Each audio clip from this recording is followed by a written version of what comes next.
Nós temos um grande assunto a tratar aqui. A felicidade. Ou ao menos ser o menos infeliz que se possa neste mundo.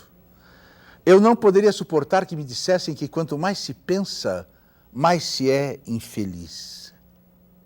Isso vale em relação às pessoas que pensam mal.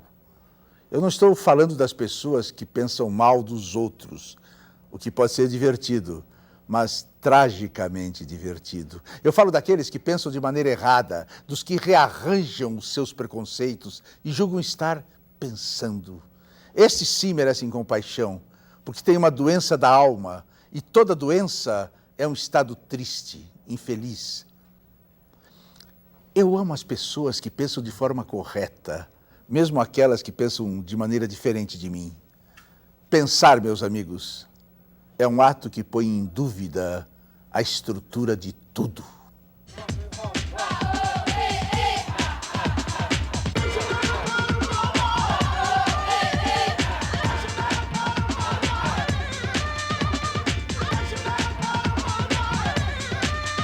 Provocações. Ainda provocações. E na minha frente, um poeta. Outro poeta, outro. Não importa.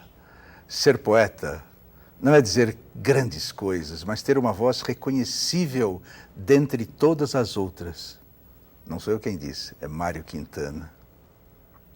Olha que maldade que eles dizem do poeta que está aqui na minha frente. Sua voz é reconhecível dentre todas as outras porque ele é presidente da UBE, União Brasileira de Escritores.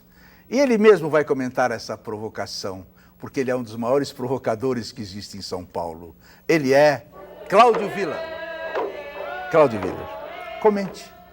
Olha, obrigado pela apresentação bonita, Bu. Pelo tom, não é? Você gostou? Tudo que você fala tem um tom lírico, até as provocações. Eu odeio lirismo. Ué? Odeio lirismo. E essa poesia toda que você desfila aqui é o quê? Eu diria que é uma busca de um concreto para mudar o país que não mudará nunca. Mas tem uma dimensão lírica. Comente a sua voz. Olha, essa história de UBE, eu fui eleito presidente da UBE em 88, né? Aí eu fui presidente em 88, em 90, e me chamaram de novo em 2000. Agora, meu último livro de poesia mesmo, quer dizer, livro, né? Depois publiquei em prosa, publiquei outras coisas e saí muito em antologias, coletâneas, tudo isso, né? Foi de 81 e foi muito bem recebido. Por que tanto tempo sem publicar outro? Bom, se você me materializar um editor, eu publico. Será que eu sou capaz? Não sou. Nossa, não existe isso. Aqui, me diga uma coisa, se depender só das escolas e dos críticos literários, Cláudio Villa é um nome nacional? Meio. Traduza. Bom, outubro me chamaram para ler poesia em Fortaleza. Final de 99 eu dei uma oficina literária em Belém do Pará.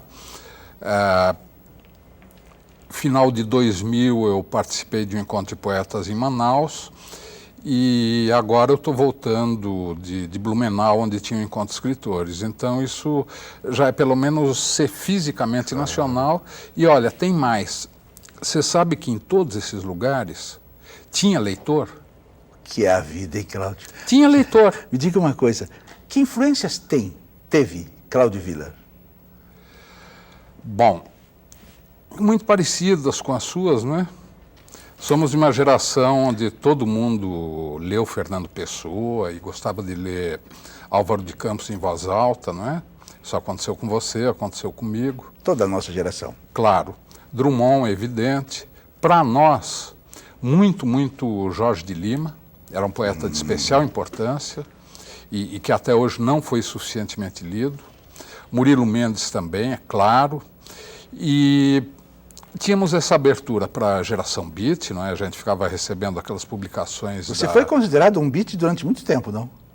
Eu não tenho nada contra continuar sendo considerado. O que é ser poeta, e ainda por cima um poeta surrealista, no país que tirou o último lugar num campeonato mundial de leitura? Eu tenho insistido que tem que valorizar a literatura no ensino. Tiraram, né? Então, está assim... O que quer dizer piorar. tiraram? Tem um negócio chamado parâmetros curriculares do ensino médio. Na área de linguagem, competências da língua e tal, literatura não existe mais como um campo do conhecimento. Você não está provocando muito, não? Te mostro, está fora. Escola não existe. Se você pegar um moleque de 5 anos de idade, de 10 anos de idade, perguntar 8 vezes 9, ele não sabe. As professoras são obrigadas a passar o cara. Então, que país é esse? Os jovens de amanhã é isso aí, é tudo analfabeto. Mas é campeão mundial de futebol, não tem a bomba atômica, mas é campeão mundial de futebol, né? Numa entrevista recente, numa televisão, um poeta menor disse: a crítica literária nos jornais do Brasil é uma ação entre amigos. Um poeta maior concorda com isso? Olha, a crítica literária na imprensa precisa voltar a existir, não é? Eu estava outro dia mexendo nos meus papéis, arrumando coisas, achei uma coleção de Isto É de 87, por aí, quando eu escrevia regularmente. Tipo, 2 vezes por mês eu escrevia alguma colaboração. Além de mim, política era o Marco Aurélio Garcia, literatura era também o Silviano Santiago, e tinha mais uma meia dúzia de figuras desse calibre, do Silviano, do Marco Aurélio, e davam 4 a 5 livros por número. Você pegar Isto É, hoje não tem mais nada. Jornal da Tarde, onde eu colaborei muito, fiz página inteira xingando Collor e coisas desse tipo, né? Era bom, porque eu tinha liberdade, né? Claro. Eu gosto de colaborar quando tenho liberdade. Hoje em dia não tem mais aquele caderno de leituras, fechou. Veja que dava mais ou menos a mesma coisa que Isto É, hoje dão 1 livro, às vezes 2, não é? Então, houve um estreitamento. O que é isso? Eles acreditam que ninguém precisa disso? O que acontece é o seguinte, Folha, quando, na época em que eu escrevi alguma coisa na Folha, começo dos anos 80, ia de 100 e tantos a 300 mil exemplares vendidos. Hoje bate em 1 milhão. Folha ainda dão livros, às vezes eu acho chato, é universitário demais, houve um problema realmente de universitarização da cultura, que é uma coisa ruim, certo? Naquela época era uma coisa muito mais viva, muito mais da sociedade, não da academia. Agora, de qualquer forma, me parece que eles entendem que a ampliação de escala deve significar uma redução de nível ou deve tratar só de coisas que interessam a todo mundo, né?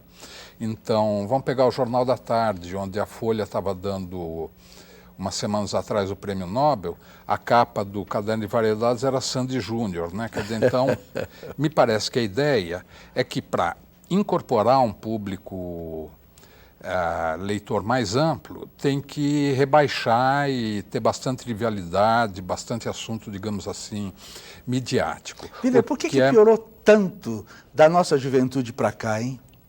Pois é, piorou. O suplemento, Nossa Juventude, aquele suplemento cultural do Estadão, de década de 50, 60, é melhor do que qualquer coisa atual. Eu estava fazendo uma pesquisa sobre isso um tempo atrás na Mar de Andrade. 60, eu achei um suplemento com bastante coisa, matéria grande de várias páginas sobre geração beat. Quem tinha feito era o Frederico Branco e o Tomás Souto Correia. Com o que eles tinham de geração beat na época, que havia pouco, quer dizer, não havia uma bibliografia, um conhecimento sobre geração beat constituído como hoje, né?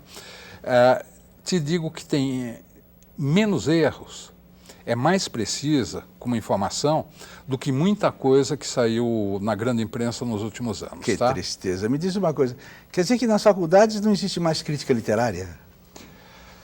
Você tem que distinguir entre o crítico literário e o crítico universitário. São 2 coisas diferentes. O crítico literário é o sujeito que lê um livro e aí tem que arrumar alguma coisa para dizer sobre o livro, certo? É ele, a obra e o autor, né, se for autor vivo, e o leitor e pronto. O crítico universitário é o cara que estudou alguma teoria, algum modelo, conhece algum paradigma e vai aplicar, vai decodificar uma obra literária segundo aquele modelo, certo? Então você tem uma inversão. Cláudio Willer tem um verbete no Dicionário Geral do Surrealismo. Tinha mais alguém no Brasil na sua época de surrealismo? Eu não tenho verbete, eu estou dentro de um verbete que é o verbete, claro. Que é o verbete Brasil, se referindo ao grupo que incluiria na época o Sérgio Lima e o Roberto Piva. Por que o surrealismo não pegou no Brasil, hein? Porque o Brasil é uma sociedade, é um contexto cultural bastante católico, de um lado, mesmo para Mário de Andrade, não podia, né? Quer dizer, e aí entra o componente, digamos assim, mais católico e conservador do Mário, que evidentemente foi uma grande figura. Muito cientificista e, durante uma época, com uma tônica, assim, de um marxismo numa linha um pouco mais soviética, digamos, mais determinista, não é? Stalinista chegaria? Com traços de stalinismo. Tanto é que o Piva e eu, por exemplo, começamos a ser mais lidos quando começou a ter trotskista. Aí podia, entende? Porque trotskista é o seguinte, é aquela coisa do Trotsky, da liberdade de criação, que ele já anuncia no Literatura e Revolução. O mataram no México. Pois é, agora, então, trotskista achava bom o surrealismo, tanto o pessoal do Versus, da Convergência Socialista, quanto da Livraria Cairós, do Libelu. Então, de repente, começamos a ser convidados e a aparecer e a ter leitores e tudo isso. Agora, isso foi em 1977, né? Me diga uma coisa, quem é que se salva no jornalismo em qualidade literária? Alguém se salva hoje? O melhor suplemento literário atualmente do Brasil é um suplemento de Curitiba chamado Rascunho. Até agora eu fiz com que ele passasse a ser distribuído para os sócios da UBE. Esse rascunho é a criação de um doidão chamado Rogério Pereira e é agregado a um jornal que é O Estado, é um jornal oficial do Paraná. É uma espécie de laboratório. Então eu gosto pelo seguinte, tem uma garotada que pode errar, pode acertar, às vezes escreve mal, outras vezes bom, às vezes são autorreferentes, mas o pessoal tem entusiasmo. Entende? A gente percebe que eles gostam, eles estão escrevendo com paixão. Diz uma coisa, UBE, União Brasileira de Escritores, tem muita gente que confunde com Academia Brasileira de Letras. Explique o que faz uma e o que faz outra.